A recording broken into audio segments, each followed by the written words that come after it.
اعوذ باللہ من الشیطان الرجیم بسم اللہ الرحمن الرحیم۔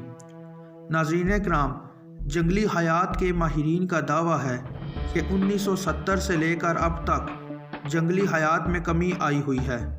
اگر انسان کا رویہ زمین کے ساتھ یہی رہا تو اگلے کچھ دہائیوں میں کچھ ایسے جانور ناپید ہو جائیں گے جس کا اس زمین پر اتنا ہی حق تھا جتنا ہمارا۔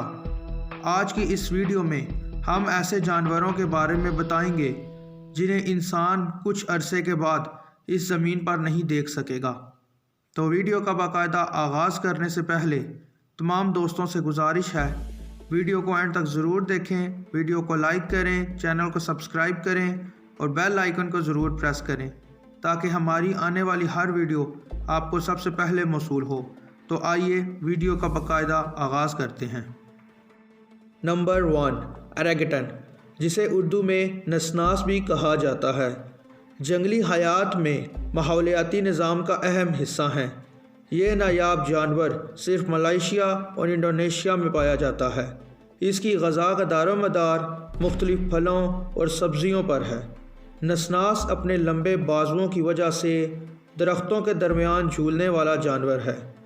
جنگلوں میں درختوں کی کٹائی کی وجہ سے اس کی نسل کو خطرہ لاحق ہے۔ نسناس میں 2 نسلیں ہیں اور بدقسمتی سے دونوں کو ہی مٹنے کا شدید خطرہ ہے۔ پھل اور سبزی کھانے والا یہ جانور ان کے بیج پورے جنگل میں بکھیرتے ہیں۔ اگر یہ مٹ گیا تو ان پھلوں اور سبزیوں کے پھیلاؤ کا اہم ذریعہ ختم ہو جائے گا۔ نمبر 2، لیمر۔ دوستو، لیمر ایک بندر نما جانور ہے جسے دنیا کا قدیم ترین جانور ہونے کا اعزاز بھی حاصل ہے، جس کی تاریخ 700 کروڑ سال پہلے بتائی جاتی ہے۔ اس جانور کو 8 خاندانوں میں تقسیم کیا گیا ہے۔ ان میں 100 سے زائد نسلیں پائی جاتی ہیں۔ یہ جانور کٹکاس میں پائے جاتے ہیں۔ 200 سال پہلے جب انسان نے کٹکاس پر قدم رکھا تو اس وقت یہ جانور دیو قد کے بھی پائے جاتے تھے، جو آہستہ آہستہ ختم ہو جا رہے ہیں۔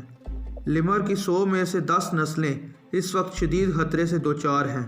سائنسی تحقیق میں اس جانور سے بہت کام لیا گیا ہے اور آج انسانی آبادی کی وجہ سے اسے ختم ہو جانے کے خوف نے گھیر رکھا ہے۔ نمبر 3، سمندری کچھوے۔ دوستو، سمندری کچھوے 10 کروڑ سال پہلے سے اس زمین پر آباد ہیں، مگر بدقسمتی سے فنا کے ڈر میں ہیں۔ کچھوے پانی میں مردہ اجسام کو کھاتے ہیں اور پانی کو آلودگی سے محفوظ رکھنے میں مدد دیتے ہیں، لیکن ان کی آبادی میں تیزی سے کمی آ رہی ہے اور یہی وجہ ہے کہ پچھلے 10 سالوں میں پانی سے پیدا ہونے والی بیماریوں میں اضافہ ہو چکا ہے۔ ان کی آبادی کے خاتمے کے پیچھے سب سے بڑی وجہ سمگلنگ ہے۔ کچھوے کے گوشت کی عالمی مارکیٹ میں بہت مانگ ہے۔ اس کچھوے کی smuggling Nepal, China, Indonesia, South Korea سے ہوتی ہے۔ Number 4، polar bear. دوستو، تیز رفتاری سے بڑھتی ماحولیاتی آلودگی سے برفانی ریچھ کے مٹنے کا خطرہ لاحق ہے۔ برفانی ریچھ سیل یا دریائی بچھڑے کا شکار کرتے ہیں، لیکن گرمیوں کی وجہ سے برف پگھلنے سے سمندری سیل میں بھی کمی آ رہی ہے، لہٰذا ریچھوں کو شکار میں بہت مشکل کا سامنا کرنا پڑتا ہے اور ان کو دور دراز علاقے تک پہنچنے میں کافی عرصہ لگ جاتا ہے، اور یہی وجہ ہے کہ اپنا شکار حاصل کرنے کے لیے یہ دور دراز علاقے تک جاتے ہیں، لیکن جان پہنچنے سے پہلے ہی یہ آدھے راستے میں ہی فنا ہو جاتے ہیں۔ Number 5، south China tiger.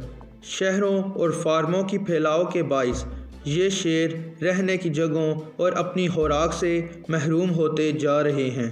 غیر قانونی شکار شیروں اور ان کے شکار دونوں کے لیے ایک بڑا خطرہ ہے۔ یہی وجہ ہے کہ جنوبی چائنا میں پایا جانے والا ٹائیگر بھی اپنی نسل ختم ہونے کے قریب پہنچ چکا ہے۔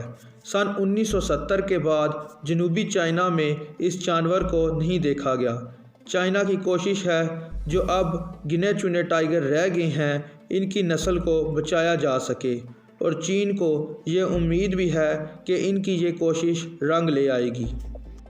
Number 6، joint panda. خواتین و حضرات، پانڈا چین کا قومی جانور ہے۔ اور 1990 سے ناپیدگی کے خطرے سے دوچار جانوروں کی فہرست میں شامل ہے۔ اس کی ختم ہوتی تعداد کو عرصے سے جاری کوششوں کے تحت بڑھایا گیا ہے، لہٰذا اعداد و شمار کے مطابق بالغ پانڈا کی تعداد 1864 ہو گئی ہے۔ چین اب اسے امریکہ سمیت دوسرے ممالک میں بھی بھیج رہا ہے تاکہ اس کی نسل کو بچایا جا سکے۔ یہ تھی ویڈیو ان جانوروں کی جو ناپید ہوتے جا رہے ہیں۔ ویڈیو پسند آنے کی صورت میں کمنٹ سیکشن میں اپنی رائے کا اظہار ضرور کریں اور ویڈیو کو دوستوں اور اپنی فیملیز کے ساتھ شیئر کریں تاکہ ہماری حوصلہ افزائی ہو۔ نیکسٹ ویڈیو تک ہمارا انتظار کریں، تب تک کے لیے اللہ حافظ۔